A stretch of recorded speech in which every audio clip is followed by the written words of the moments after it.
Today, we are going to be starting making some beaded keychains. I have never worked with beads before. I have dabbled in earring making, but it never really turned out to be for me. But I did make a practice beaded keychain, and it was really fun to make. So let's get into it. As you can see, I have a lot of different beads, which is obviously the most important part of any beaded project. These are the beads that I have. Everything that you see in this box, and this box, this box, and this little guy, these are all from AliExpress. They're at very affordable prices, and I was able to get a lot of different styles so I can see what I like. And then these two boxes came as a set from Amazon. These guys are from Amazon, and this little beadsmith board and my little eye pins and head pins are also from Amazon.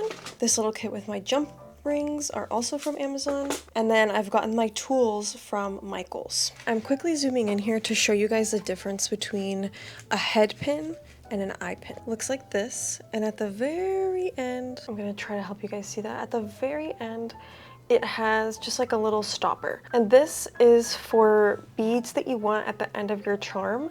So all you need is like a little stopper to stop it from coming out of the metal. And then an eye pin, the end of it is gonna look like this. It's gonna be a little loop for you to either connect it to another eye pin or to a jump ring to continue your charm. I didn't choose to get anything longer than this. I felt like I might need something longer, but I honestly feel like these are long enough, just because I don't think I would ever connect anything longer than this in one pin, just because of the dangling that you want when you do something beaded. Now, like I said, I'm doing keychains, so my clips look like this. And it also came with a jump ring for each one. I'm not sure if I'm gonna use it, honestly. Let me know what you guys think, if I should add this to my keychains, because these are going to be in the shop update at the end of the month.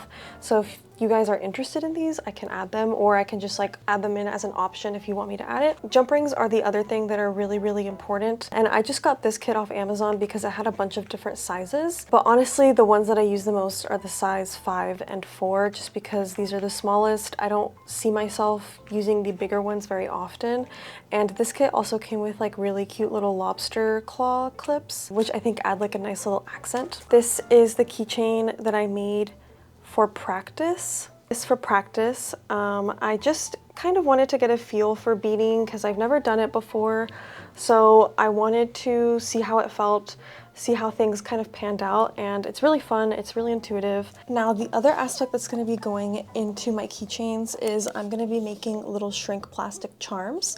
I'm not going to be focusing on this today because I'm waiting for a couple of supplies that I ordered, like the UV resin to coat it and stuff. Shrink plastic charms are going to be at the end of some of the keychains, just to add in a little bit of my artistic element, but we're not going to be focusing on this for the first round. I just want to start beading and showing you guys how I do it. The reason why I got one of these trays is because this little measuring area here kind of helps you gauge how long everything is turning out to be. So for example, with this guy, I lined up all 3 of my strings to see how long each one would be, because I knew that I wanted them to all be different lengths. I kind of made the longest one a little bit too long, at least for my liking, but that's kind of the purpose of it, and just to help you lay out and plan before you start beading and twisting up all your wires.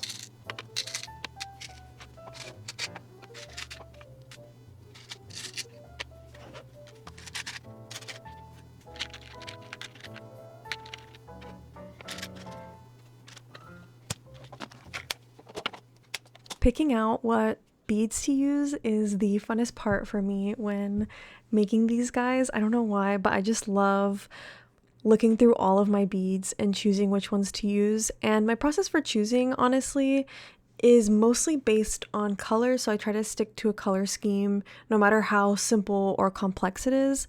And then I also focus a lot on silhouette. I think about which beads will be next to each other on the keychain and how they'll dangle and stuff. So I will try to do little undulating shapes, if that makes sense. So if you can see, I do bigger beads and then I leave an area with really small beads and then bigger beads again. And then when it's time to finally assemble everything, you're going to be making a lot of eye pins. And this is basically how you connect your stuff to jump rings and then other eye pins. And basically what you're going to do is you're going to cut off the excess. I usually do about like a fingertips length worth of wire, and then I grab it with my round nose pliers or tweezers, and then I curve away from myself, and then I go towards the bottom of my curve and then curve towards myself. It might make more sense if you watch it. I would watch it a few times, make sure you're getting it right. And then after that, you're just kind of like tweaking it, making sure that it's nice and circular. And then eventually you'll grab your regular pliers again and just twist it into place so it's nice and straight. And then that's how I make my eye pins. It does take a little bit of trying. I definitely recommend doing a few test eye pins just so you can get the hang of it, because it can be a little bit tricky. Or you can also buy an eye pin maker. They sell them at craft stores and stuff if you feel like that would be easier for you.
I have my designs here, and I'm gonna make multiples of each, but these are gonna be the designs that I'm gonna be making on my shrinky dink paper. And here is the shrink plastic that I have. There is a frosted side and a shiny side. I think this is pretty much the typical shrink plastic that you can find anywhere, but they do make different types if you want to look into that. But frosted one side is really good because you have a lot of options to color in your designs. I am going to be using mostly Posca pens, which these are pens that are loaded with paint. And they coat really well, they coat really evenly, especially on shrink plastic sheets, but you can also use colored pencils, and you can always experiment on like a small piece. So that's what I'm gonna be doing. Whenever it comes down to actually coloring in your designs, be sure to think about how you're gonna be able to see it from both sides. And it doesn't really matter, like if you want the back side to be completely blank, then you can definitely just color it in with one color and then do your details on top.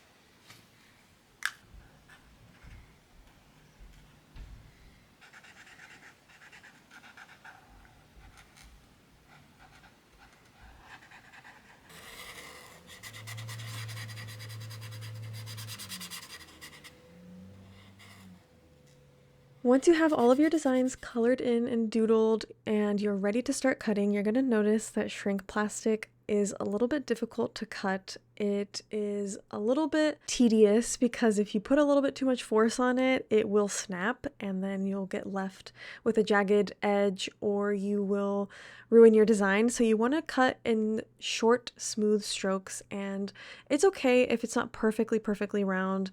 If that's super important to you, then of course you can commit to that, but for me, it's not super important because once it shrinks down, you can really barely tell if there's sharp edges on your charm. The most important part, honestly, is just leaving about a quarter of an inch to half an inch above the design for you to put your hole punch. And then that is essentially how we're going to connect our charms to the jump ring and then to our keychains. So I am going to start shrinking some of my charms just because I want to see how it's looking. And I am going to use this guy because I don't like it. I don't like it. So this is going to be my test charm. And for shrinking them, I am not going to be doing the oven method. I'm going to be doing the heat gun method because I feel like I have more control with the heat gun. I have my heat resistant rubber mat and I have a wooden chopstick to like hold it in place because wood doesn't conduct heat. You don't want to use anything with metal or anything, and you don't want to use plastic because it might melt it. So yeah, I'm using a wooden chopstick to keep it in place and to shrink my plastic. Let's see how this goes. So I actually learned a couple things after I actually started using my heat gun. And firstly, I did need the Teflon sheet. I'm gonna return it, so don't get it, honestly. With the rubber mat, it's perfectly fine. And the main thing is to keep the heat gun moving. You don't want to keep it idle in one spot because then it's not going to shrink all of the charms. It's only going to shrink one spot. So just keep it moving and then it's going to curl in on itself. It's going to look really scary. It's going to look like you ruined it. But I promise you it's going to flatten back out again. And once it starts to flatten back out again, you want to turn off the heat, take off your wooden chopstick, and then flatten it with something. I used this glass cup because this was like the flattest bottom that I could find, and I like that it's glass because I can actually see my charm and make sure that it's doing okay. And it also helps cool it down, and then I don't know, this method worked pretty well for me. And finally, the last step is to coat our shrink plastic charms. I personally am going to be using UV resin. Take it from me, I have used a lot of different things and nothing works quite well like UV resin, so I'm going to be using that one. I got my UV lamp, I have my protection, which is very important. Please work in an extremely well ventilated area with a gas mask, skin protection with gloves, etc. It's super important because resin is a very serious forever chemical, so please protect yourself. I promise it's worth it. Then I started working with my resin. As someone that has worked with resin a lot, honestly, your best tools for protecting your surface and for spreading the resin are going to be disposable ones. I used to try to use brushes, I used to try to use silicone applicators, but resin doesn't come off. Like, it doesn't come off with water. It's not something that you can wash off. It's a very strange material, so honestly, disposable is always going to be your best bet. I personally used a piece of copy paper as my surface protection, and then I used 2 little toothpicks to spread the resin around. I put a dollop about, I don't know, smaller than a penny, a very small dollop of resin on each charm, and then I used 1 toothpick to hold it in place and another toothpick to spread that resin around, and I got a nice even coat with that. And then I'm free to throw away my little toothpicks. I don't have to wash anything. I don't have to ruin a bunch of paintbrushes. So yeah, highly recommend. And I had never used this UV lamp before, but I mean, here we are testing it out. I decided to leave my charms under there for 7 minutes just to be extra safe, because honestly, if resin is in the middle of curing and you touch it or mess it up, it's kind of really hard to fix. And I didn't want to deal with that. So I just put it under there for 7 minutes. And it was perfect. They all came out nice and cooked, and then it was time to assemble them. I just used the appropriate size jump ring and attached them to my little pre-made keychains that I made a few days prior, and I think they turned out really cute.